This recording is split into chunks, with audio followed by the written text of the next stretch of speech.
แบบอยู่ซึ้งใจไม่สร้างสรรค์សូមស្វាគមន៍សាជាថ្មីមកកាន់វីដេអូទី006នៃការសិក្សាភាសាថៃប្រចាំថ្ងៃដោយដែលបានខ្ញុំបានបញ្ជាក់កាលពីវីដេអូទី005អញ្ចឹងថា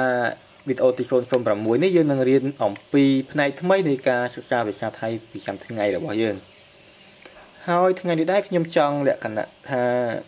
បង្ហាញជាប្រយោគសំណួរហើយធ្វើការបំបែកប្រយោគសំណួរនីមួយៗនេះជាពាក្យដែលជាពាក្យថ្មីរបស់យើងដើម្បីឲ្យយើងមានការយល់ដឹងពីពាក្យថ្មីបន្ថែមជារៀងរាល់ថ្ងៃណាយើងអាចរៀនពាក្យថ្មីផងហើយថែមទាំងចេះប្រយោគសំណួរក្នុងពេលយើងរៀនតែមួយហ្នឹងអូខេអញ្ចឹងដែរយើងចាប់ផ្ដើមត្មងទៅពាក្យប្រយោគដែលខ្ញុំនឹងលើកយកមកនេះគឺប្រយោគដែលមានន័យថាអត់ទោះបាទឬក៏អត់ទោះចាស់តើអ្នកនិយាយភាសាអង់គ្លេសបានទេនិយាយទៅប្រយោគដែលជាប្រយោគថ្មីនោះគឺមានតែតើអ្នកនិយាយភាសាអង់គ្លេសបានទេពាក្យថាអត់ទោះបាទឬអត់ទោះចាស់ហ្នឹងខ្ញុំបានបង្ហាញ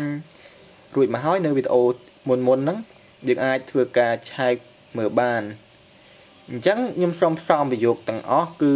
សរុបខ្លីគឺប្រយោគដែលចង់លើកបង្ហាញថ្ងៃនេះគឺអភ័យទោសបាទអភ័យទោសចាស់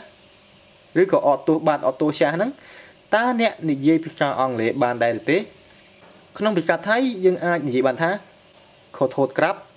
ឬក៏ខុសโทษค่ะคุณพูดภาษาอังกฤษได้ไหมขอโทษครับหรือก็ขอโทษค่ะคุณพูดภาษาอังกฤษได้ไหมដូច្នេះដែរយើងធ្វើការបំបែកនៃពាក្យនីមួយៗដូចខាងក្រោម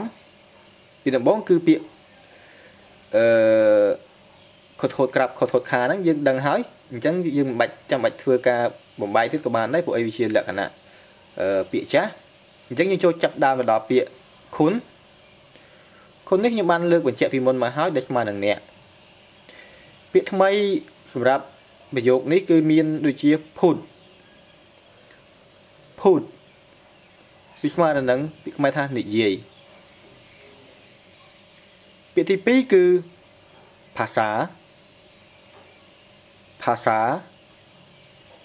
ដែលស្មើនឹងភាសានៅក្នុងភាសាខ្មែរយើងហ្នឹងហើយពាក្យទី3គឺពាក្យអង់គ្រីតដែលស្មើទៅនឹងពាក្យភាសាខ្មែរថាអង់គ្លេសហ្នឹងអញ្ចឹងយើងធ្វើការបូកលក្ខណៈភាសាអង់គ្លេសតើវាស្មើនឹងអីភាសាអង់គ្លេសភាសាថៃគឺស្មើទៅនឹងពាក្យ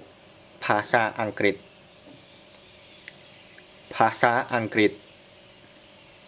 ដែរដែលស្មើនឹងពាក្យខ្មែរបានហើយពាក្យចុងក្រោយគឺពាក្យម៉ៃហ្នឹងយើងរៀនមកហើយគឺជាលក្ខណៈពាក្យបន្ថែមក្នុងការបង្កើតជាប្រយោគសំណួរក្នុងភាសាថៃដូច្នេះដែរខ្ញុំសូមធ្វើការសរុបជាថ្មីពាក្យប្រយោគដែលមានន័យថាអត់ទោះបានអត់ទោះចាស់តើអ្នកនិយាយភាសាអង់គ្លេសបានទេក្នុងភាសាថៃគឺខុសโทษក្រាប់ឬក៏ខុសโทษค่ะคุณพูดภาษาอังกฤษได้ไหมក្នុងការឆ្លើយតបយើងមានពីរលក្ខណៈក្នុងការឆ្លើយតបលក្ខណៈទី1គឺលក្ខណៈបែប positive ខ្ញុំនិយាយបានបាទក្នុងភាសាថៃគឺผมพูดได้ครับ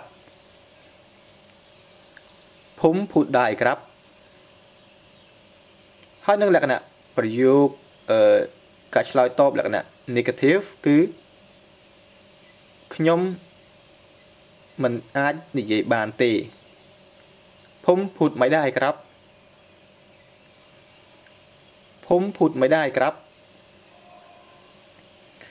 អូខេអញ្ចឹងយើងបានចេះលក្ខណៈក្នុងការសួរសំណួរមួយទៀតហើយដូចគ្នាដែរខ្ញុំសូមបន្ថែមបន្តិចទៅលើការសំណួររបស់ប្អូន Pauline Small Boy គាត់បានឆាតសួរខ្ញុំតាមរយៈ Facebook គាត់សួរថា ពាក្យជាភាសាអង់គ្លេស teacher ហ្នឹងតើពាក្យភាសាថៃគឺអី teacher នៅក្នុងភាសាថៃគឺស្មើនឹងពាក្យគ្រូ